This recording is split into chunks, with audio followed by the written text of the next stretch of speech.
Hi everybody, I'm Mark Justice, and today I'm with Earl up here in Tokeland, Washington. Earl, why don't you tell us a little bit about where we're at and what we're doing here today? Well, Tokeland is in the southwest Washington corner on the Pacific Ocean, and here we're at the Heritage Museum, and it's the museum/cultural center for the Shoalwater Bay Indian Tribe. Got it. And so can you tell us a little bit about the Shoalwater tribe? Well, Shoalwater is kind of a misnomer. It's more of a political designation than it is a ethnic or cultural designation. We're descendants of Lower Chehalis and Lower Chinook people that kind of got stuck here by government decree. Got it. I can't help but notice this big mural that's behind us and some of this writing up here. What is this language and what does it say?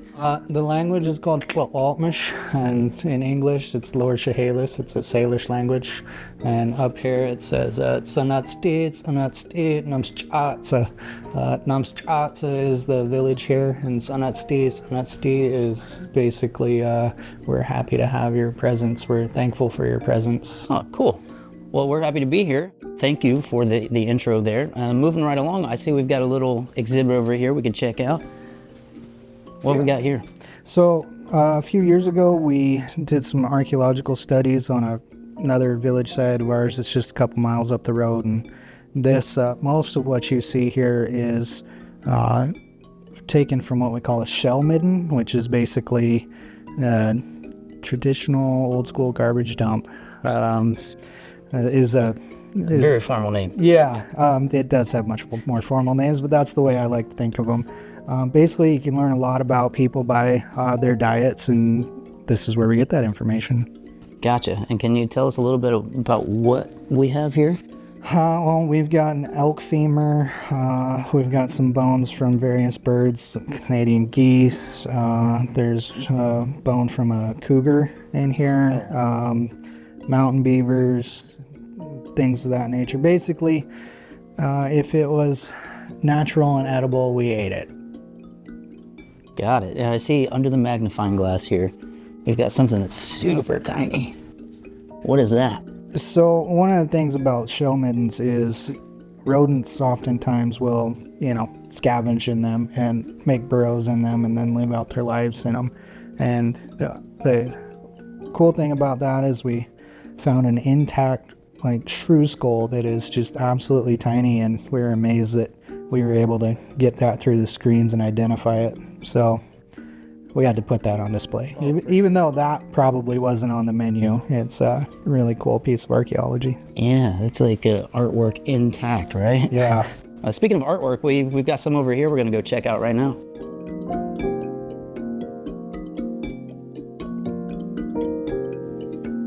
So Earl, I can't help but notice there's a lot of Eugene Landry artwork floating on the wall here.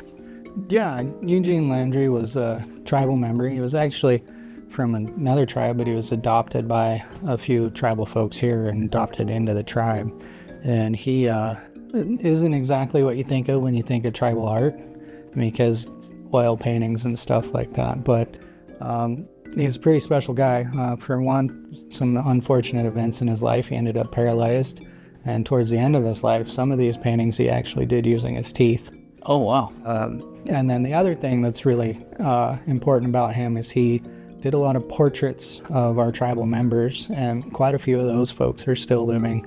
And through the research of this exhibit, it brought back a lot of history through interviews of the folks whose portraits are on the wall here.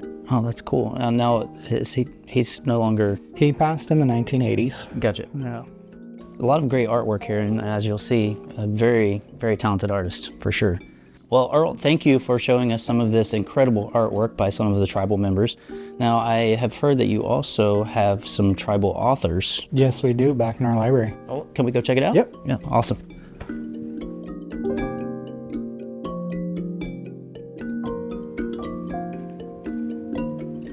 And here we have our library. Well, it looks like a pretty good collection. As far as genres and authors, can you tell us a little bit about what you have here?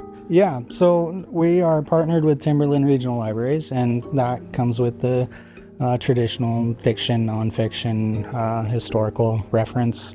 But more importantly, since we're a tribal library, we have spent the last couple of years really updating our collection with a lot of tribal authors, a lot more relevant works to our area, not just general native stuff. Sure. And I'm pretty proud of what our librarian has done. The biggest thing I'm proud of is she found a collection of all native authored graphic novels. Interesting. Anybody that maybe our audience would be familiar with? Maybe not. Some of the authors are pretty only well known in Indian country, but some of the big names we have is like Vine Deloria Jr., Sherman Alexie, people like that. Okay. Well, all the more reason for them to come check out the books. Right? Absolutely. So Earl, so far we've seen some archaeological stuff. We've seen some artwork by some of the tribal members.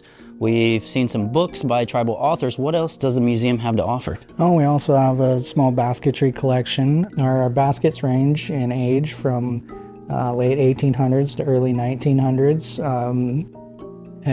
up until about the early 80s. And their use range is from bottle baskets, which are baskets that were woven around bottles, to cradle baskets and clam baskets and just utilitarian things. The cradle basket is actually my family's. It was made by my grandmother, and myself and a few of my cousins were actually brought home from the hospital in that and raised in that. And that's a traditional way of carrying babies around. Our canoe, which this is kind of our flagship piece and we're real proud of. This is our pride and joy, the canoe in Shoalwater. It's called a Squeeze, which just means canoe, but this one's about 28 feet long. Our best guess is that it's about 150 years old, so been here since about the time the reservation was formed. And it's what's known as a bay-style canoe. It's a little different from the ocean-going canoes. A little shallower draft and a little narrower, meant for heavy loads and quick travel. We've also got some carvings from an apprenticeship program we did a few years ago that people should come check out. Myself and my apprentices did a pretty good job on recreating some artifacts and also doing some more contemporary stuff. Some photography by tribal members. And we also just recently opened up a gift shop, and we're encouraging people to come in and get a souvenir or maybe some native art. I did see in the gift shop there was some tribal artwork and wrist pieces in there that I was very much interested in. I think I have all of the bracelets. So. Nice. Where can our viewers find you guys on the internet? On our tribal government website, which is shoalwaterbay-nsn.gov. Awesome. Earl, thank you so much. I'm going to go hit up the gift shop right now. Awesome.